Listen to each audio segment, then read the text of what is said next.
এইটা হলো মেইন প্রবেশ পথ। এটা খালি ছিল, কিন্তু এটা আমার কাকারা এটা এই অংশটা বিক্রি করে রয়েছে কি। আর এটা আমাদের মধ্যে আমরা আবার ওই বালক ব্রহ্মচারীর নামে আমরা এটা দান করে দিছি। এটা ওই খাজনা টাজনা করতো যে আমরা না, আমাদের আগে আমার বাবা মেইন ছিল, আমার দাদা, কিন্তু এরপরে ছিল আমার বাবা। আমার দাদা যখন দাদা যখন মারা যায় তখন আমার বাবা ছিল নাবালক। আর ওই যে যারা তো ভাইয়া ছিল আমার দাদা, এই ভগবান রায়ের 3 ছেলে ছিল, দীনেশ বাবু, ঋষিকেশ বাবু, ননী বাবু, হেরা 3 ভাই। আর আমার বাবা একাই, আমার দাদা হইলো দ্বারিকানাথ রায়। শাহ ছিল, মানে যখন জমিদারি হইলো তখন টাইটেলটা চেঞ্জ করে দিল রায়। তখন আমার বাবা একা, আর তারা ছিল 3 জন। এই ভগবান বাবুর বাপের নাম ছিল কাশিরাম, আর দ্বারিকানাথ বাবুর বাপের নাম ছিল রাজারামের বাপের নাম ছিল কংসনারায়ণ। এই কাশিরামেরও বাপের নাম ছিল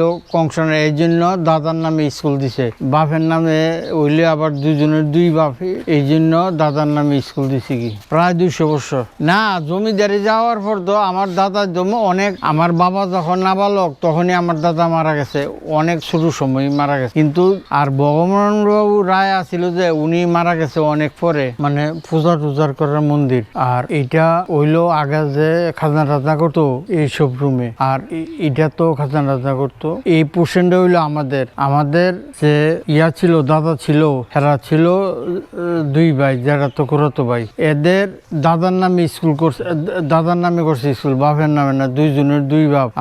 আমি আচ্ছা একটু না আমরা ফালি না, ইডি জালালি কবুতর, ইডি এখানে তাই, ইডি আমরা কোনো সময় কিছু করি না, ইডি এনুই থাকে আবার যায় আবার আইয়ে না। এই বিল্ডিংটা হইছে অনেক পরে, এই বিল্ডিং আগে ছিল, এটা ওই লোকজন থাকতো। আর তো লোকজন মনে করেন আমাদের লোকজন থাকার নিচে নাই, একেবারে বাড়ি যখন করছে তখন থেকে পূজার জায়গা। আমরা এই মন্দিরে লক্ষ্মী পূজার, কালী পূজাই আমাদের মেইন। দুর্গা পূজা, ওই যে বড় পূজাটা, এই পূজা কিন্তু আমাদের বাড়িতে কি লেগে করছে না, এটা আমরাও সঠিক কইতে আমরা দেখছি। লক্ষ্মী পূজার, কালী পূজাই আমাদের এই মন্দিরে হয়। আমাদের এই মন্দিরে হইতো না, অন্য হইতো গ্রামের। এডি স্টোন কাইটা লাগাইছে।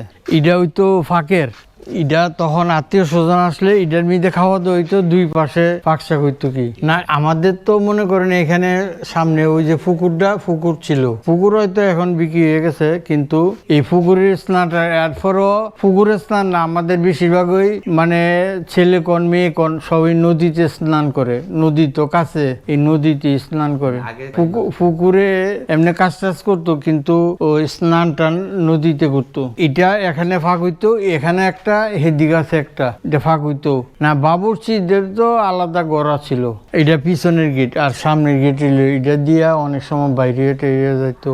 এটা মনে করেন ওই এদিক দিয়ে বাইরে, এই দিক দিয়া এখান একদম নদীর কাছে যাওয়া যায়। আমাদের এই গ্রামের সবাই হিন্দু মুসলমান সব নদীতে গিয়ে স্নান করে।